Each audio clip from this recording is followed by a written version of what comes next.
the Lord Jesus Christ bless you and open your spiritual eyes to see Jesus today.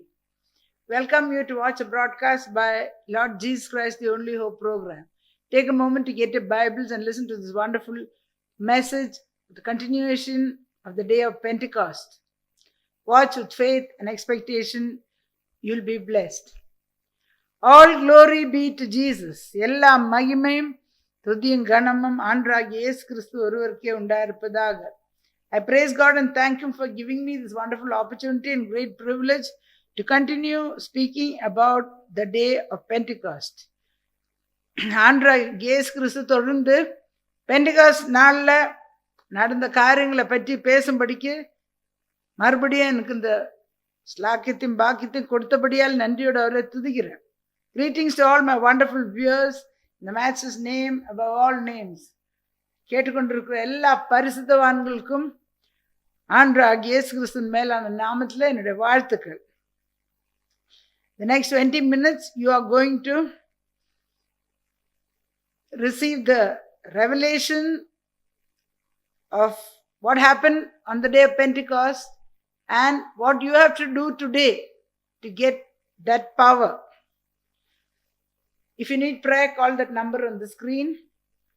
Whatever situation you are in, never forget that first thing you do before you contact man, you call on Jesus.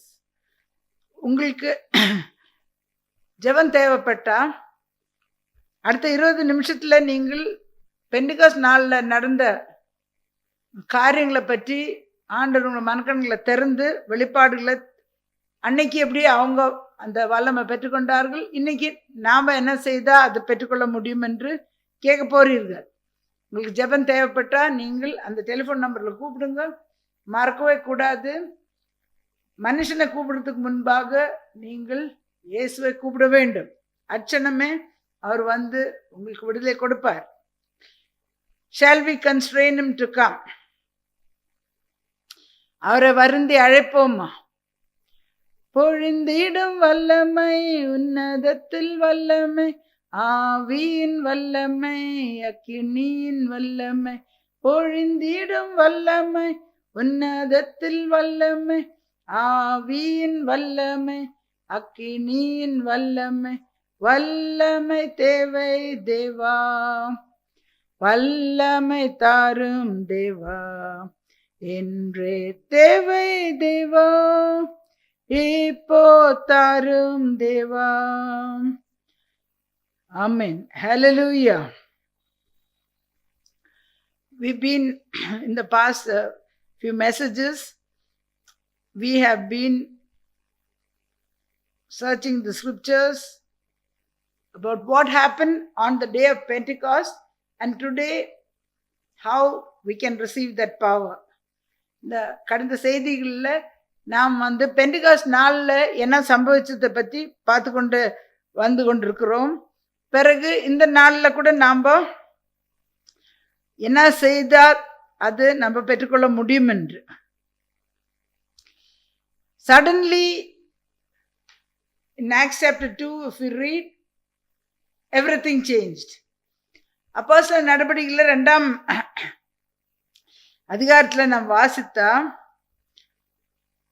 என்ன பார்க்குறோம்? முதல் 2 வசனங்களை வாசித்தா சடுதியில காரியங்கள் நடந்ததை பற்றி பார்க்குறோம். இந்த நாட்களில் கூட ஆண்டவராகிய இயேசு கிறிஸ்து அன்றைக்கு சடுதியில் அற்புதம் செய்த தேவன் இன்றைக்கு கூட ஒருத்தரோட வாழ்க்கையிலையும் குடும்பங்கள்லையும் சபையிலையும் கூட செய்ய ஆயத்தமா இருக்கிறார். So in Acts chapter 2 we read that suddenly how things changed on the day of Pentecost. Today also in your lives personally, plus in your families, plus in your churches also, Jesus is ready to do a suddenly. This is not a story of a past event, the day of Pentecost. அப்பா இது கடந்து போன ஒரு சம்பவத்தை பற்றி ஒரு கதை கிடையாது. It is the beginning of a revolution. ஒரு புரட்சியின் ஆரம்பமாக இருக்கிறது. The day of Pentecost marked the day of the beginning of a new church, birthday of the church, New Testament church. அப்ப பெண்டிகாஸ்ட் நாள்ல புதிய ஏற்பாட்டின் சபையோட பிறந்த நாளா இருக்கிறது. Not a building, but as a people filled with fire, and that fire burns in its original context. அப்போ அது ஒரு கட்டடம் கிடையாது, அது அக்னினால் நிரப்பப்பட்ட ஜனங்களை பற்றி. அந்த அக்னி அன்றைக்கு எப்படி பற்றி எரிந்ததோ இன்றைக்கும் அதே போலவே பற்றி எரிகிறது. ஆனா what do we see how God worked in the first Pentecost and in this New Testament day of Pentecost? That's a difference. அப்போ ஆரம்பத்தில் எப்படி பெண்டிகாஸ்ட் நாள் வந்தப்போ கர்த்தர் கிரியை செய்தாரோ, இப்போ 1500 வருஷம் பிறகு சீஷர்கள் காத்துண்டு மேலரில் காத்துட்டு இருக்கும்போது அந்த பெண்டிகாஸ்ட் நாளில் எப்படி நடந்தது, அந்த வித்தியாசம்தான் நாம் இன்றைக்கு பார்க்க போகிறோம். Today we are going to see about that. First Pentecost and the last one which they celebrated in Acts chapter 2. On this Pentecost, which is in Acts chapter 2, God did not just give commands, but he gave himself through wind, fire and languages. Upon the first Pentecost in Exodus chapter 19, the Lord came down in wind and fire on Mount Sinai and gave them the 10 commandments. அப்போ முதல்ல 1500 வருஷம் முன்ன Pentecost நாள் யாத்ராகமம் 19ஆம் அதிகாரத்தில் அக்னியிலையும் காத்துலையும் பயங்கரமா பூமிய மலை அதிர்ந்தது. அப்படி கர்த்தர் பெண்டிகாஸ்ட் நாளில் இறங்கி ஜனங்களை சந்திக்க வந்தாங்க. நாம் வாசிக்கிறோம் யாத்ராகம் 19. அப்போ என்ன செய்தார்கள்? 10 கட்டளை கொடுத்தார்கள்.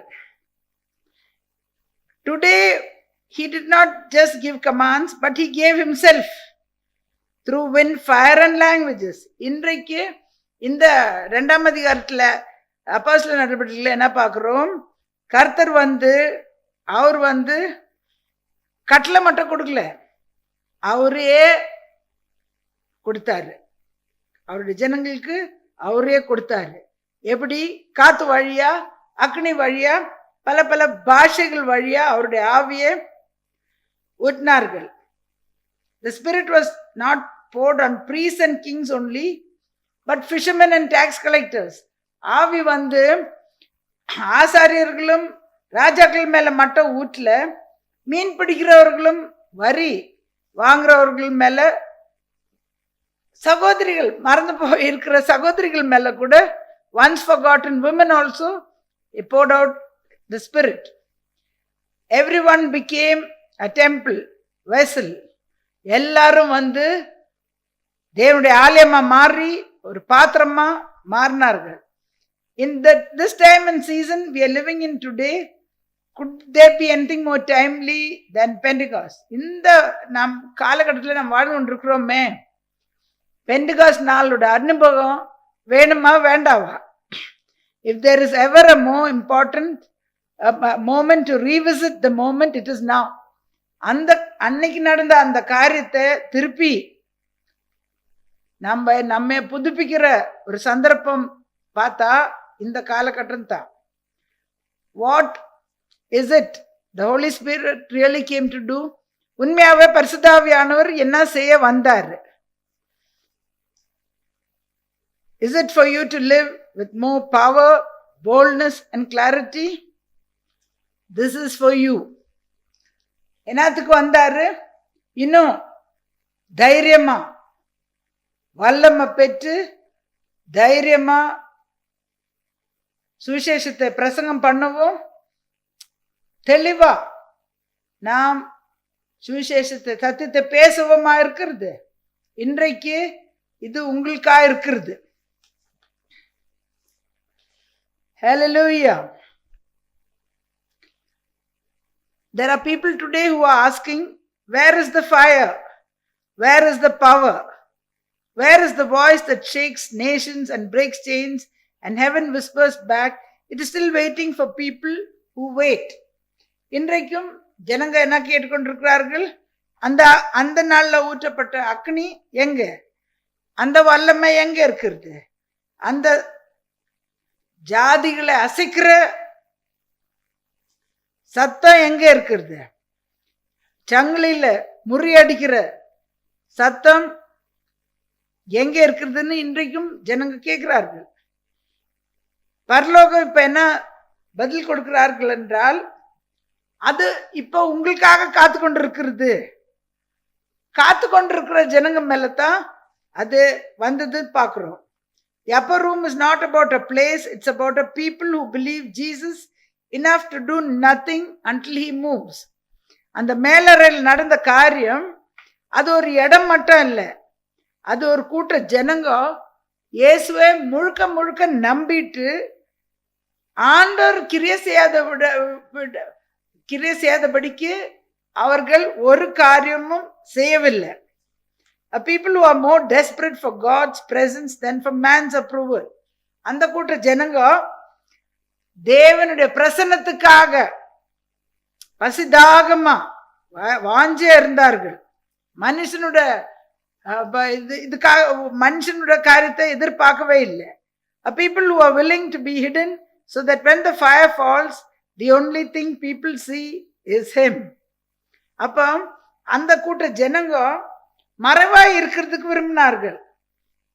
அக்னி அவங்க மேல விழும்போது ஜனங்க யாரை பார்ப்பார்கள்? ஆண்டவரை பார்ப்பார்கள், மனுஷனே இல்லை. So are you ready to receive this fire? இன்றைக்கு நீங்கள் இந்த அக்னி பெற்றுக்கொள்ள ஆயத்தமா இருக்கிறீர்களா? Not for the wind or the tongues or the public breakthrough. இது காத்துக்காக இல்லை, வேற பல பல பாஷைகள் பேசுறதுக்கு இல்லை, அது எல்லாரும் பார்க்குற மாதிரி விடுதலை வாசல் பெற்றுக்கொள்றதுக்கு இல்லை. Are you ready to wait? காத்து இருக்கிறதுக்கு நீங்க ஆயத்தமா இருக்கிறீர்களா?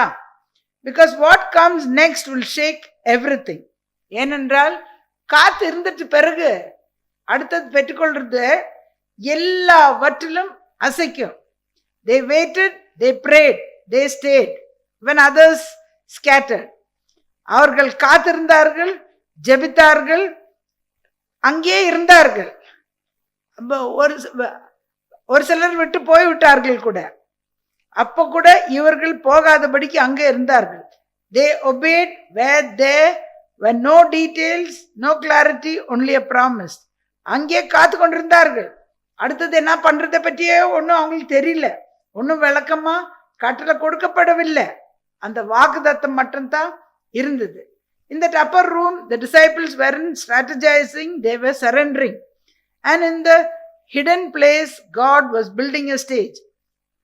மேலறையில் என்ன சம்பவிச்சு கொண்டிருந்தது? சீஷர்கள் திட்டம் இட்டுக்கொண்டு இருக்கவில்லை, அவர்கள் தங்களையே ஒப்பு கொடுத்து கொண்டிருந்தார்கள். அந்த மறைவான இடத்துல தேவன் ஒரு மேடையை ஏற்படுத்தி கொண்டிருக்கிறார் இருந்தார். Not for performance but for Pentecost. அங்க ஒரு காரியத்தை நடிக்கிறதுக்காக இல்லை, அது பெண்டிகாஸ்ட் நாள்ல நடக்கிற காரியத்துக்காக மேடையை ஏற்படுத்தி கொண்டிருந்தார். Then came the fire. அது ஏற்படுத்திட்ட பிறகு அக்னி இறங்கி வந்ததை பார்க்கிறோம். Acts 2 doesn't begin with build up of polite liturgy. It opens with a bang. 2ஆம் அதிகாரத்துல நம்ம சுவிசேஷம் அப்படியே சான்னு சொல்லி ஆரம்பிக்கிற மாதிரி இல்லை, அது சடுதியில ஒரு காரியம். அப்போஸ்தலர் 2ஆம் அதிகாரத்துல ஆரம்பத்திலே நடந்ததை பார்க்கிறோம். When the day of Pentecost had fully come, they were all together in one place, and suddenly, without warning, without notice, after 10 days of silence, the heavens broke open. அப்ப பெண்டிகாஸ்ட் நாள் வந்தபோது எல்லாரும் ஒருமனப்பட்டு ஒரு இடத்துல கூடியிருந்தார்கள். சடுதியில எந்த எச்சரிப்பின் சத்தத்தையும் கூறல, அவங்களுக்கு ஒரு அறிவிப்பும் சொல்ல. 10 நாட்கள் மௌனமா இருந்துட்டு பிறகு வானம் வெடிச்சு திறந்தது. A sound like a mighty rushing wind roared through the house, not a breeze, a whisper, but a tempest that couldn't be ignored. ஒரு பெரிய சத்தம், காற்று, பலத்த காற்று அடிக்கிறது போல அந்த இடத்துக்குள்ள வந்ததை பார்க்கிறோம். அது மெல்லிய காத்து அடிக்கிற மாதிரி கிடையாது. அது எல்லாரும் அதை ஆச்சரியத்தோடு பார்க்கிற அளவுக்கு அது நடந்தது.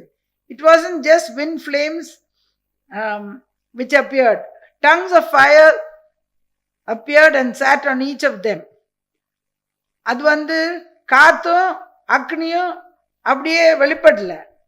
அக்னிமயமான நாவுகள் என்ன சம்பவிச்சது, ஒரு மேலேயும் ஒரு தலை மேலேயும் அது உட்கார்ந்தது. ஒரு தலைக்கும் அக்னிமயமான நாவு இருந்தது. For every head there was a tongue of fire and it sat on each one of them. ஒரு மேலேயும் உட்கார்ந்தது பார்க்கிறோம். This isn't symbolic, it was supernatural. இது அடையாளமாக வரல, இது இயற்கைக்கு அப்பாற்பட்ட வல்லமை இறங்குனது. Not following on a temple or mountain but people. இது ஒரு மலை மேல அது விழல, ஒரு பில்டிங் மேல விழல, ஜனங்க மேல அது உட்கார்ந்ததை பார்க்கிறோம். Just like how God led the children of Israel by a pillar of fire in the wilderness, then it happened. எப்படி தேவன் இஸ்ரேல் ஜனங்களை வனாந்திரத்துல அக்னி சம்பத்துல வழி நடத்தினது போலவே, now he was leading his new covenant people from the inside out. இப்பொழுது புதிய உடன்படிக்கையின் அவருடைய ஜனங்களை உள்ளத்திலிருந்து வெளியே கொண்டு கொண்டிருந்தார். And then came voices. Each disciple started speaking in other tongues as the Spirit gave them utterance. பிறகு எல்லாரும் பேசுறதுக்கு ஆரம்பிச்சார்கள். ஒரு சீஷரும் ஆவியானவர் அவங்களுக்கு கொடுத்த பாஷை பிரகாரம் அவர்கள் பேசுறதுக்கு ஆரம்பிச்சார்கள். Not Babel but recognisable dialect. அது பாபெல்ல எப்படி நடந்ததோ அப்படி குழப்பமான காரியம் கிடையாது. ஜனங்களுக்கு புரிஞ்சுக்கிற பாஷையில அவர்கள் பேசினார்கள். The crowd outside heard the Galileans speaking in Greek, Persian and Latin and other languages. வெளியில இருந்த ஜனங்க கலிலியா தேசத்துக்கு சேர்ந்தவர்கள் கிரேக் பாஷையில, பர்ஷியன் பாஷையில, லத்தின் பாஷையில, வேற வேற பாஷையில அவங்களுடைய பாஷையில பேசுறதை கேட்டார்கள். These fishermen had never studied, never heard what they were declaring. அப்ப இந்த மீன் பிடிக்கிறவர்கள் எல்லாம் அவங்க படிச்சவர்கள் கிடையாது. அப்போ அவர்கள் என்ன பேசுறாங்களே அவர்களுக்கு தெரியல. They were declaring the wonders of God. தேவனுடைய மகத்துவங்களை ஆனா அவர்கள் பேசிக்கொண்டிருந்தார்கள். Not their opinion or their plans. அவர்களுடைய ஆலோசனையோ அவர்களுடைய திட்டங்கோ கிடையாது. Just the glory of the king in every language under the heaven.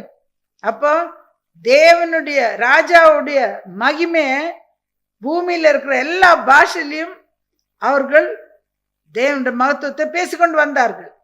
It was the reversal of Babel back in Genesis 11.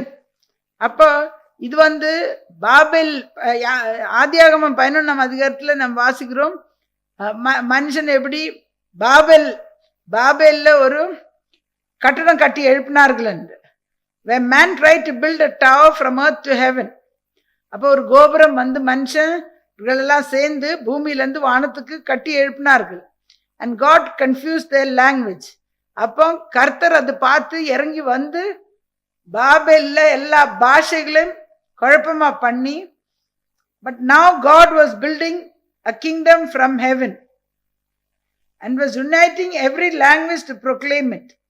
அப்போ இப்ப தேவன் பரலோகத்திலிருந்து ஒரு ராஜ்யத்தை கட்டி எழுப்பி இருந்தார்கள். அப்ப எல்லா பாஷைகளையும் சேர்த்து கொண்டு அதை பேசி வெளிப்படுத்தும்படிக்கு சீஷர்கள் மூலியமா 120 பேர் மூலியமா செய்தார்கள். That was what Pentecost was. Not chaos but clarity. அந்த பெண்டிகாஸ்ட் நாளில் இதுதான் சம்பவிச்சது. அது குழப்பம் கிடையாது, விளக்கமா தெளிவா பேசினார்கள். Not confusion but communication. அப்போ அது குழப்பமா கிடையாது, எல்லாருக்கும் அவங்க பாஷையில புரியும்படிக்கு பேசினார்கள். டிவைன் ஆக்டிவேஷன், தெய்வீக காரிய வல்லமை அங்க வெளிப்பட்டதை பார்க்கிறோம். This happened during Shavuot, the Feast of Weeks. Thousands of Jews were gathered in Jerusalem from every nation under heaven. அப்ப இது ஷவுலோட் எபிரேய பாஷையில வாரங்களின் பண்டிகை. பெண்டிகாஸ்ட் நாள் வாரங்களின் பண்டிகையா இருந்தது. ஆயிரமான யூதர்கள் எருசலேம்ல எல்லா தேசத்திலிருந்தும் பண்டிகை கொண்டாட சேர்ந்திருந்தார்கள். They were there to celebrate the giving of the law to Moses at Mount Sinai, but now God was writing a new law, not on stone but on hearts, not with fire on the mountain but with fire inside his people. அப்போ அவர்கள் என்னத்துக்கு எருசலேம்ல கூடினார்கள் என்றால், யாத்ராகம் 19ஆம் அதிகாரத்தில் நாம் வாசிக்கிறது, மோசைக்கு நியாயப்பிரமாணத்தை கொடுத்த போது சீனாய் மலை மேல அந்த நியாயப்பிரமாணத்தை 10 கட்டளை கொடுத்ததை இவர்கள் பெண்டிகாஸ்ட் நாள்ல கொண்டாடி கொண்டிருந்தார்கள். அதுக்காகத்தான் அங்க எருசலேம்ல கூடி வந்திருந்தார்கள். இப்பொழுது தேவன் ஒரு புதிய பிரமாணத்தை அவர்கள் இருதயத்துல எழுதி வந்தார்கள். கற்பலைகள் மேல அல்ல, பட் ஆன் ஹார்ட்ஸ், இருதயங்கள்ல. Not with fire on the mountain, அக்னினால் மலை மேல இறங்கல, but with fire inside his people. அந்த அக்னி எங்க வந்தது? அவருடைய ஜனங்களுடைய இருதயத்துல அந்த அக்னி இறங்குது. So today where is he? இன்றைக்கு அவர் இன்றைக்கு அவர் எங்க இருக்கிறாரு? மனுஷனுடைய இருதயத்துல இருக்கிறார்கள். Where is he now? In each one of our hearts. Put your hand on your heart and say, Jesus is here in my heart. உங்க கரத்தை இருதயத்தின் மேல வச்சுட்டு, ஆண்டவருடைய அக்னி என் இருதயத்துல இருக்குதுன்னு சொல்லுங்க. You see the parallels here. இங்க முதல் நடந்ததும் புதிய ஏற்பாட்டுல நடந்ததை பற்றி பாருங்க. At Sinai there was thunder, smoke and trembling. அப்ப சீனாய் மலையில என்ன பார்க்கிறோம்? இடி முழக்கமும் புகையும், மலையே அசந்தது. At Pentecost there was wind, fire and praise. Pentecost நாள்ல என்ன இருந்தது? காத்து அடிச்சது, அக்னி இறங்குனது, ஜனங்களை தேவனை புகழ்ந்து கொண்டிருந்தார்கள். At Sinai only Moses could approach God. Sinai மலை மேல மோசே மட்டும் தான் தேவனிடத்துல போக முடிஞ்சது. At Pentecost everyone received, men, women, young and old. ஆனா பெண்டிகாஸ்ட் நாள் வந்த போது எல்லாரும் பெற்றுக்கொண்டார்கள். சகோதரிகள், சகோதரர்கள், வயசானவங்க, வாலிபருங்க, எல்லாரும். நோ வேல், நோ ஹைரார்கி, ஜஸ்ட் ஹங்கர். எந்த காரியம் இல்லை. பசியுள்ள ஜனங்க மேலத்தான், பசிதாகமா இருக்கிறவர்கள் மேலத்தான் அந்த வல்லமை ஊற்றினது. த ஷிஃப்ட். அப்போ என்ன நடந்தது? ஒரு மாற்றம் உண்டானது. The Spirit did not fall on hierarchy but on availability, and he still does that. அந்த ஆவியானவர் பெரிய பெரிய பொறுப்புல இருக்கிறவங்க மேல ஊட்டல. யார் யாருக்கு வாஞ்சியா, பசி தாகமா வாஞ்சியா வந்தார்களோ அவங்க மேல ஊட்டினார்கள். இப்பொழுது அப்படியே தான் செய்யறார்கள். What happened in that room wasn't a spiritual side show. அன்றைக்கு அந்த மேலறையில் நடந்தது ஆவிக்குரிய ஒரு நாடகம் கிடையாது. It was the ignition of God's end time plan. அது தேவனுடைய கடைசி கால திட்டத்தை உயிர்ப்பிச்சது. The gospel would now go global, not just through apostles. அப்போ சுவிசேஷம் உலகம் எங்கும் பரவும். அப்போஸ்தலர்கள் வழியா மட்டும் கிடையாது, but through every believer, every language, every tribe, எல்லா விசுவாசிகளும், எல்லா பாஷக்காரர்களும், எல்லா ஜாதிக்காரர்களும். This is what our generation has forgotten. We have become so polished. நம்முடைய சந்ததி என்ன செய்கிறார்கள்? இதை பற்றி மறந்துவிட்டு இருக்கிறார்கள். எல்லாரும் இப்போ அறிவு பெருத்திருக்கிறது. So rehearse, so cautious not to offend. அப்ப எல்லாரும் படிச்சு நடிக்கிற மாதிரி அப்படி செய்தார்கள், ஜனங்களுக்கு அடிபடக்கூடாதுன்னு.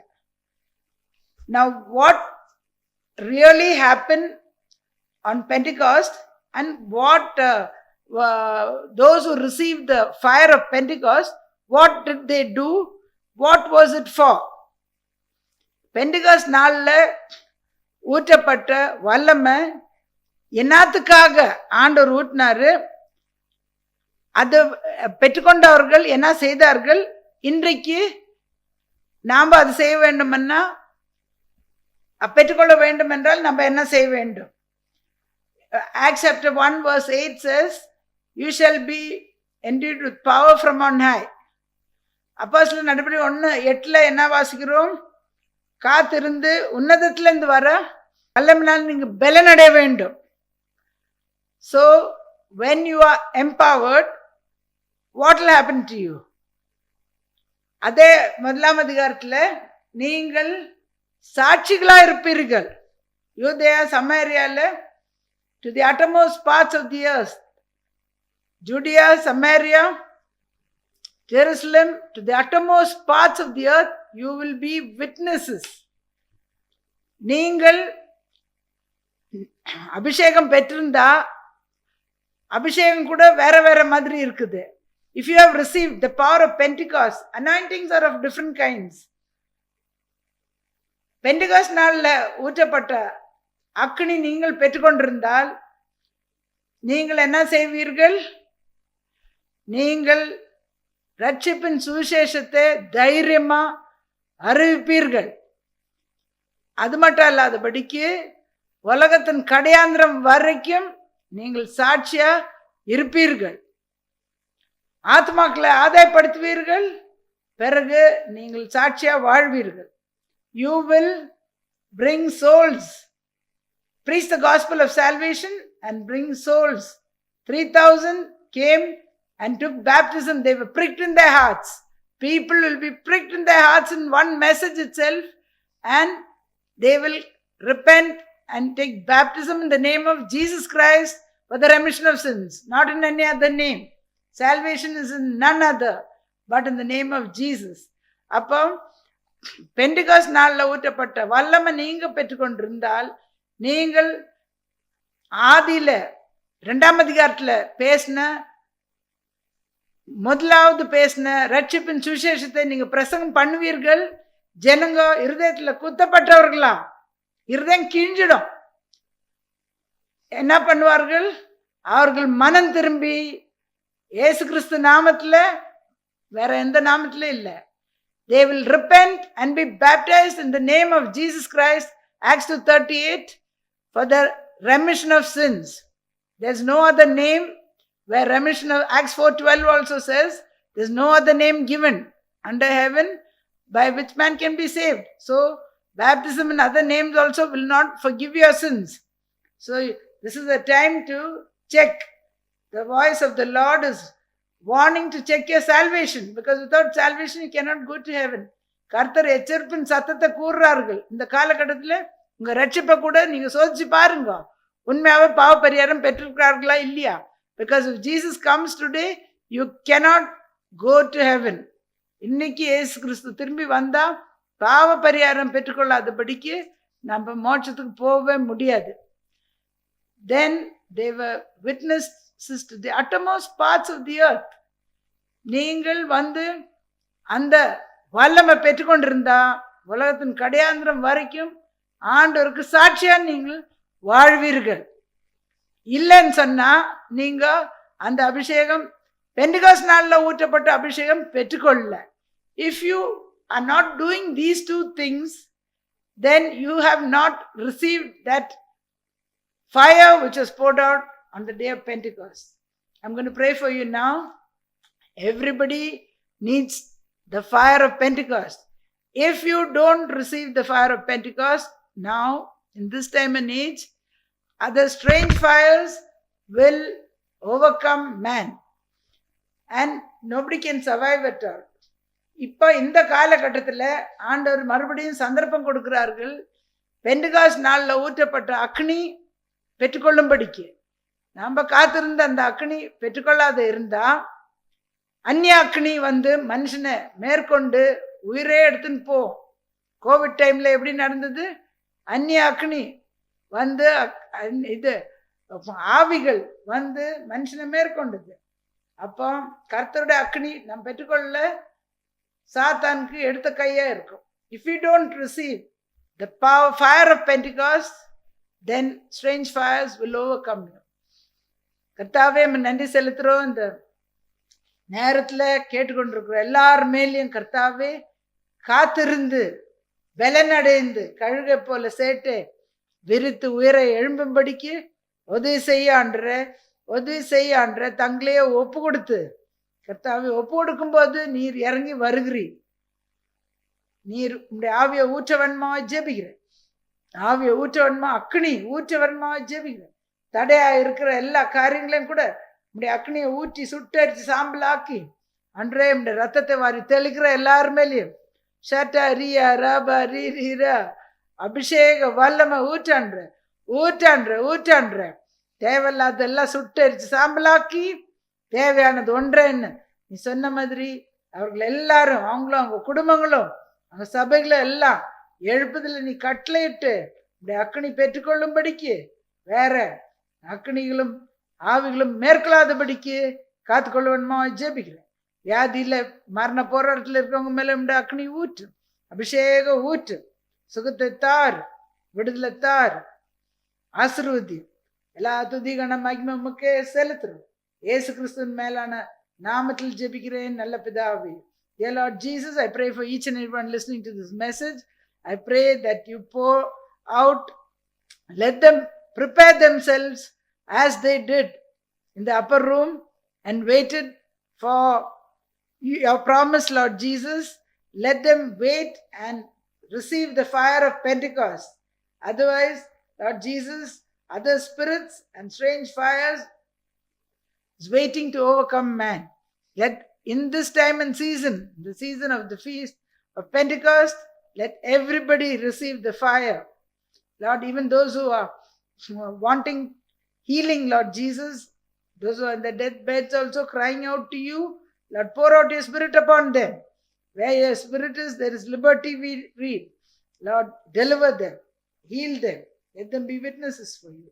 In Jesus' name I pray with thanksgiving. Amen. இந்த செய்தி உங்களுக்கு ஆசீர்வாதமாக இருந்தால் இந்த முகவரிக்கு தொடர்பு கொள்ளுங்கள். இந்த ஊழியத்தை தாங்க விரும்பினால் நீங்கள் இந்த பண்டிகை நாட்களில் திறந்த வானம் உண்டு. நீங்கள் கர்த்தரை கனப்படுத்துங்கள். தியாகமான காணிக்கைகளை கொடுத்து கடைசி கால அறுவடை தாங்கள். If this message is a blessing to you, contact us by phone. And if you want to support this ministry, send your offerings to the account number on the screen.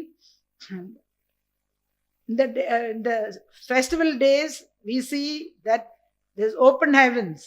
And when you keep your prayer requests also and pray and make a vow to the Lord and sacrificial offerings you give, there'll be a mighty door of the fire of Pentecost will come down and open a mighty door of breakthrough for you. Whatever you are praying for also, the Lord will open a door of breakthrough.